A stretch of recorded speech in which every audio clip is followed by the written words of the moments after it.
Hello and welcome to another anime lore and theory video. I'm Shergok, your host, and today we are going to take a closer look at how, spoiler alert, Megumin had killed her former teacher, the very person that fought her explosion magic. And in this third and final part of this video series, it will finally happen. But before we're going to take a closer look at any of this, let me quickly thank my Patreons for supporting this channel, as well as say thanks to all users of the YouTube thanks function for making one-time donations. And with that said, let's get to the topic at hand. In the last episode I mentioned that only a divine miracle could prevent the fortress of the kingdom of Berserk from certain destruction by the dark goddess Volbach. And Kazuma brought just that, as Aqua, despite her behavior, is still a goddess in the flesh, a being dedicated to the creation and life itself, from which she herself emerged from. Aqua can be very constructive when she wants to be. And as seen at the very beginning of Konosuba, she has great knowledge of building and of painting. And thanks to Aqua's help, the garrison managed the sheer impossible, not only to repair the walls, but also to prepare for a counterattack. While Aqua, with her other great strength, art in the form of graffiti, occupied herself with it because she quickly got bored after repairing the walls in no time, Kazuma thought of a plan to turn the tables. Initially, Kazuma, Megumin and Aqua planned to intercept the attacker to address the root of the problem, the hit-and-run explosion tactics.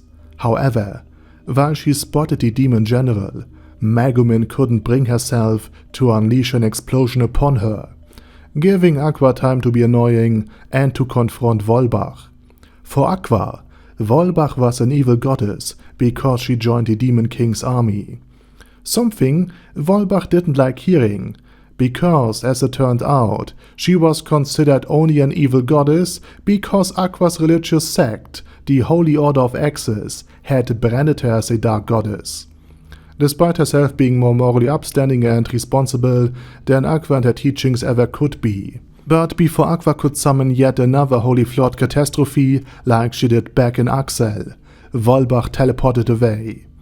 So another plan was conceived by Kazuma. Thanks to Kazuma's scouting skills and Union's help, Kazuma, Union, and Megumin could sneak into the enemy encampment and set off an explosion before Union teleported them back to the fortress. Volbach also noticed this change of strategy quite quickly. Initially, she wanted to destroy the walls of the fortress in order to break the garrison's morale. This was a very clever tactic. Either the defenders of the fortress of the kingdom of Berserk would desperately try to reach the capital in time, while being pursued by Volbach's rested and highly motivated demon army,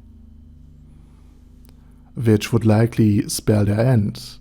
Or they would surrender without a fight, which was the most likely outcome. It was a very smart, considerate, and life-saving tactic by Volbach, whereas Megumin's tactics to just nuke the enemy encampment could be considerately described as having a certain massacre mentality. But with this change in strategy, Volbach now confronted Megumin, Union and Kazuma in front of the fortress gates, where she finally spotted her other half and tried to make Kazuma understand that she desperately needed Shomusuke back. Without her other half, Volbach would grow weaker and weaker, and because she had been separated from her other half way longer than initially planned, she also needed a lot of hot baths in order to recover. Kazuma, of course, did not simply hand over Shomusuke, something which made him appear as a complete jerk in the eyes of the entire fortress. Volbach then returned and abandoned her more defensive stance and ordered her demon army to launch a frontal attack. But of course, the demons were repelled by the strong walls and the numerous knights and shield item holders, suffering enormous losses in the process.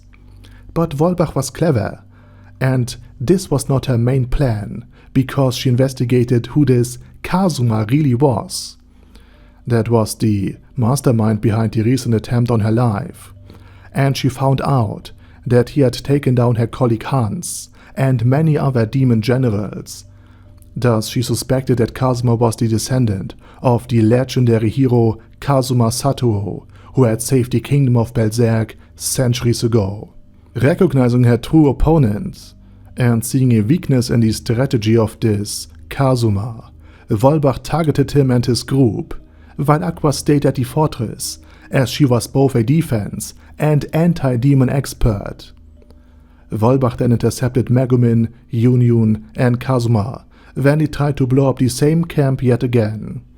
But before Wolbach could unleash her own explosion spell, a spell requiring a lengthy formula, Kazuma used the time to pull out something out of his pocket, a small stick of dynamite, which, fun fact, he had to make tiny in the first place in order to hide it from Megumin, to avoid making her jealous, since she considers anything that could explode as a pathetic attempt to replace her and her precious explosion magic.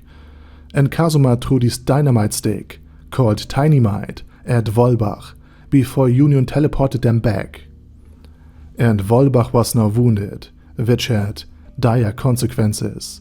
Now one might assume that a half-goddess, a being of enormous, godlike power and status, far above that of mortals, could withstand even such a direct hit, and indeed she did survive. However, she would not fully recover from this wound, since Shumusuke, her other half, was still around and close by, and therefore Wolbach was weakened by the hit, enabling Shumusuke to absorb Wolbach's very life energy and mana. Consequently, Wolbach attacked Kazuma and his group directly, abandoning any idea of saving lives or showing mercy. And this led to a duel between Megumin and Wolbach to see who could cast the explosion spell faster, with the winner sweeping away the other side. If Wolbach would be indeed faster, she would eliminate Shumusuke, absorb the life essence of her other half back into herself, heal, and become strong enough to completely destroy the fortress. If Megumin was faster, Wolbach would lose and be absorbed by Shumusuke instead.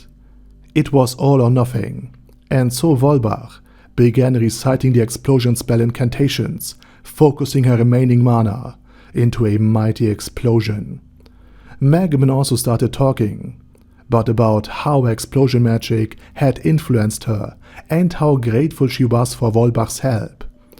Wolbach was about 1/3 through with her incantations by that point, but Megumin continued talking and found it strange that Wolbach recognized Union, but still denied ever knowing herself. While Wolbach was about 2/3 done, Kazuma now realized how bad the situation was, but couldn't come up with any way to solve it. And while Wolbach had almost finished reciting the final lines, Megumin concluded with the words that she had now perfected explosion magic thanks to Wolbach, with a heartfelt thank you and the remark that she now could even use the explosion spell without speaking a single word. And so, Wolbach was obliterated, and her essence absorbed by Megumin's cat, Shumusuke.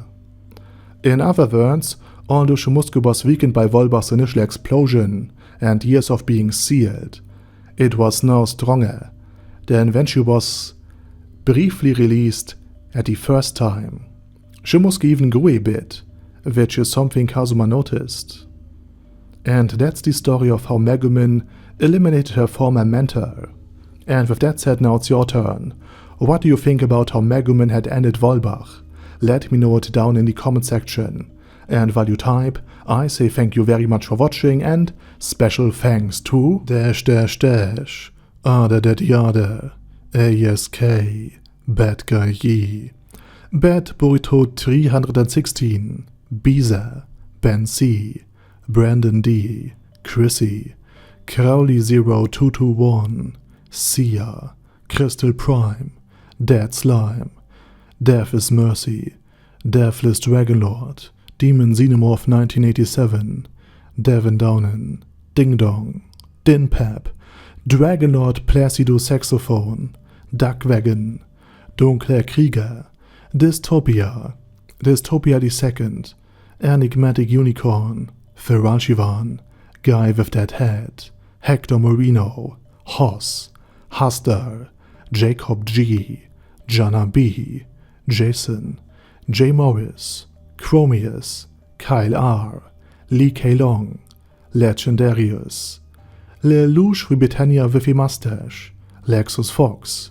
Lord Nishikian Rai, Lord Touch Me, Loverazor, Merovec, Mr. Shoes, Mr. Tweaker, Michael R, Michael Y, Nope, Oh Hell No, Normal Toad, Okill, Overlord General Gasper, Paddy Pantom, Personage, Primus 11, Rhinomere, Cune Karakos P, Shangox's Daddy, Shadow Lightning Wolf, Shrine Keeper, Sir Axolotl, Super Tier Magic Batista Bomb, Supreme Cheese, Staris, Ted, Texas Deer, The Orc Warboss, Rak Edsmasher, T.E. Wang, Vash Hawkeye, Vegito 27, Venture Fanatic, Wilhelm, Zenukai, and Sonagon. Thanks guys.